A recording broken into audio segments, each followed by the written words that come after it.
आइए थोड़ा सा इनर्शिया को याद कर लेते हैं। लीनियर मोशन पढ़ा था इनर्शिया। हमने पढ़ा है फोर्स होता है मास इनटू एक्सेलरेशन। यहाँ हमने पढ़ा है कि फोर्स होता है mass into DV by D T. और अगर हम फोर्स को कांस्टेंट कर दें या एफ बाई एम को यहाँ ले आए is equals to D V by D T, और थोड़ी स्टडी करने के लिए अप्लाइड फोर्स हम कांस्टेंट रखेंगे। तो we realise that change in velocity पर यूनिट यानी कि acceleration is inversely proportional to mass. If I also take out dt from this equation, we see that with a given time interval, क्योंकि dt constant कर दिया है ना, given time interval, the change in velocity is inversely proportional to mass. यानी कि if mass increases, change in velocity decreases for the application of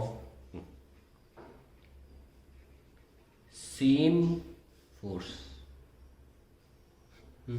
same force, higher the mass lesser the change in velocity. तो अगर velocity change नहीं होगी इसका मतलब बोला जा सकता है the body is doing well enough. The body अच्छा काम कर रही है। बॉडी क्या करे? बॉडी अच्छा काम कर रही है। The body is doing well enough in resisting any change in its present state. yes or no? Present state जैसी भी वेलोसिटी है उसको मिनिमम से मिनिमम चेंज होने दे रही है। मास बढ़ाने से इस खूबी को भी बढ़ता हुआ हम देखते हैं, यानी कि मास को बढ़ाने से ये खूबी जो है ये बढ़ रही है, और इस खूबी को बोला गया इनर्शिया। क्या बोला गया? इनर्शिया। इसीलिए mass is the measure of inertia. तो इनर्शिया बढ़ता है जब मास बढ़ता है, और इसीलिए इनर्शिया क्या होता है? It is the ability of body to resist any change in its present state. It is the property of body, inherent property of body to resist any change in its present state. ये बोला गया। ठीक है, आइए आगे बढ़ते हैं।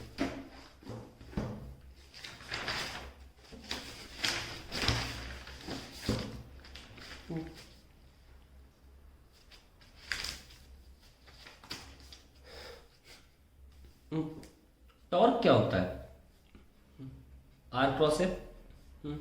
थोड़ी देर के लिए आसान करने के लिए मैं थीटा को 90 डिग्री ले लेता हूँ। मान ली सर्कुलर मोशन हो रहा है तो I can write simply R F. Further लिख सकते आर एफ को क्या लिख सकते? एम ए आर हो गया।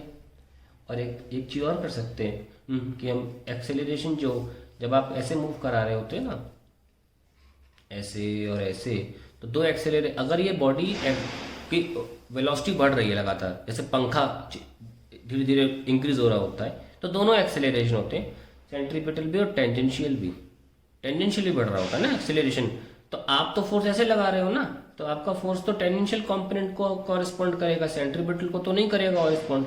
तो ये टेंजेंशियल कंपोनेंट होता है। इसको आप आसानी से क्या लिखते हो? आप लिखते हो इसे टेंजेंशियल कंपोनेंट को D omega by D T. याद करिए, नहीं याद हो पीछे जाके देखिए।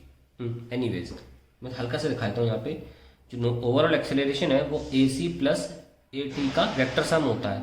याद करिए, ये तो आपको मैंने M V square by R बताया था ए सी को, जो सेंट्रीपिटल था, और ए टी बताया था एल्फा क्रॉस आर, है ना, जिसको हम जल्दबाजी में आर एल्फा भी बोलते हैं, लेकिन क्रॉस प्रोडक्ट में एल्फा क्रॉस आर होता है। और ये एल्फा जो था ना, ये था D omega by D T. तो एक आर रह गया मेरा इसमें, और काट देते हैं इसको। आर एम क्या लिखेंगे? Are alpha. हमने भी जल्दबाजी में लिख दिया, लेकिन वेक्टर नोटेशन में याद रखना कैसे लिखते हैं। तो एक आर आ जाएगा, क्या आ जाएगा? M R square alpha, which can further be written as M R square D omega by D T. ये सॉल्व। अब मैं नहीं कह रहा आपको कि आप मास चेंज करो, आप आर स्क्वायर चेंज, थोड़ी देर के लिए नहीं कह रहा। मैं आपसे इतना कह रहा हूँ, बस इतना ध्यान रख लो कि टॉप प्रोपोर्शनल टू क्या है? D omega by D T. और इन दो चीज़ों को अभी के लिए कांस्टेंट मान लो। अभी के लिए इन दो चीज़ों को कांस्टेंट मान लीजिए, आप मिला के मिक्स करके कांस्टेंट मान लीजिए। ठीक है, अब इसको नीचे भी ला सकते हैं ना। आइए किस कांस्टेंट को नीचे ले आओ,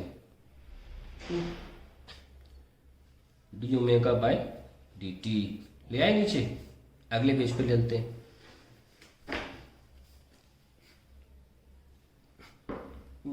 तो D omega by D T proportional to tau by K. जरा जैसे अप्लाइड फोर्स हमने कांस्टेंट रखा था ना फॉर गिवन अप्लाइड फोर्स, जरा टॉर्क को भी कांस्टेंट रख दीजिए, keeping torque constant. Torque constant, मान लीजिए कोई रॉड है, उस पर हम जो फोर्स लगा रहे हैं जिसकी वजह से इफेक्ट जो है वो टॉर्क जो है वो सेम है, वो जो मिल रहा है हमको, हमने वो इफेक्ट सेम रखा, टॉर्क सेम रखा है हमने, ठीक है। हम चाहते हैं रोटेटिंग इफेक्ट सेम मिले, तो एक हम प्लास्टिक की रॉड ले लेते हैं, प्लास्टिक रॉड, और एक हम ले लेते हैं दूसरी प्लास्टिक रॉड, कहीं और से लगाएंगे फोर्स।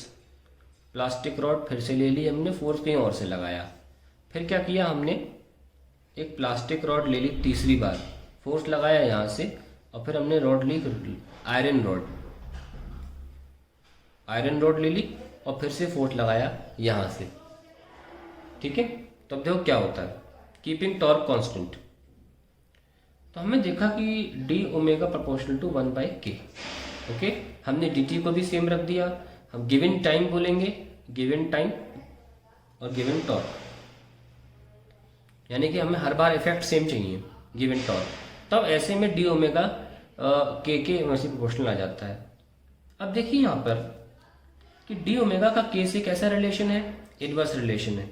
अगर हम के को बढ़ाते हैं तो डी ओमेगा घटने लगता है, डिक्रीज होने लगता है, और हम के को घटाते हैं तो डी ओमेगा, तो हमने देखा कि अगर हम के को इंक्रीज करते हैं तो डी ओमेगा यानी कि change in angular velocity, change in angular velocity decreases, यानी कि कोई एक प्रॉपर्टी ऐसी है इसको बढ़ाने से बॉडी की रोटेशनल मोशन में जो चेंजेस हो रहे हैं उन्हें रेजिस्ट करने की क्षमता बढ़ जाती है। अंग्रेजी में लिखें, K seems to B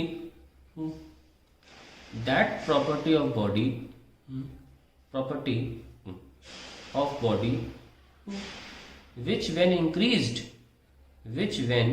increased the body property, the body's property to resist any change in its rotational motion, property to resist any change in its rotational motion increases। अब देखिए हमने अभी लीनियर मोशन में पढ़ा, property of body which resist any change in its linear motion, linear motion था वो।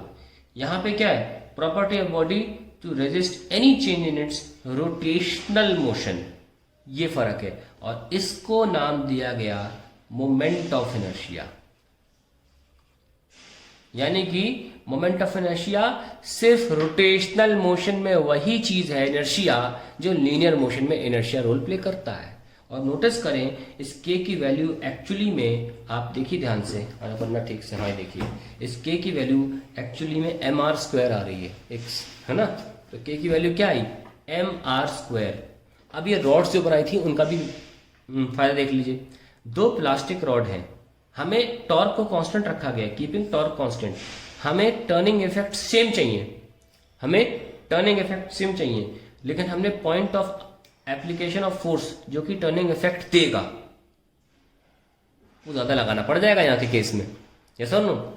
यहां हमें ज्यादा लगाना पड़ जाएगा, यानी कि सिर्फ पॉइंट चेंज करने की वजह से, यानी कि यहां पर जब हम फोर्स लगा रहे थे बिल्कुल कोने में, हम कम फोर्स से वही टॉर्क ले पा रहे थे, यानी कि बॉडी के रोटेशनल मोशन को चेंज करने में आसानी थी। यानी कि यहां पर बॉडी की प्रॉपर्टी टू रेजिस्ट चेंज कम थी, कमजोर थी, यहां इनर्शिया कमजोर था, है ना। Property to resist any change in its motion inertia है लीनियर मोशन में, change in its rotational motion moment of inertia है रोटेशनल मोशन में।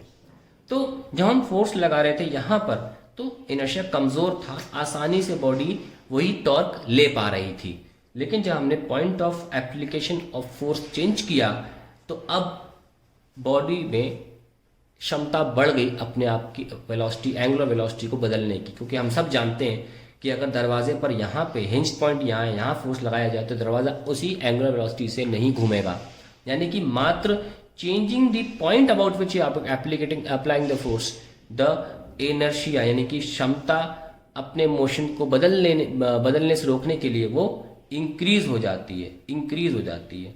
फिर हमने क्या किया, हमने प्लास्टिक रॉड और आयरन रॉड लिया।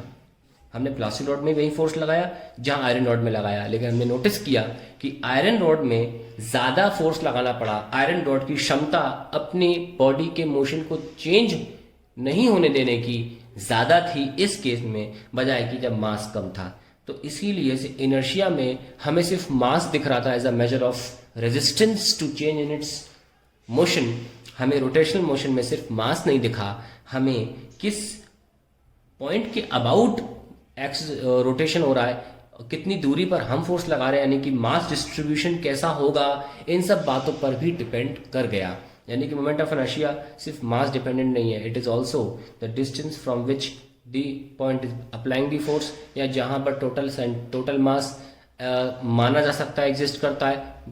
जिस तरीके से बोलना चाहें हम ये देख सकते हैं कि जहां पर फोर्स लग रहा है उसके चेंज होने पर भी इनर्शिया बदल सकता है। तो ये हमारा थ्योरेटिकल एक्सप्लेनेशन है आज इनर्शिया के लिए। इसकी एंड स्टेटमेंट यही है कि moment of inertia is nothing but it is the same thing we study in linear motion.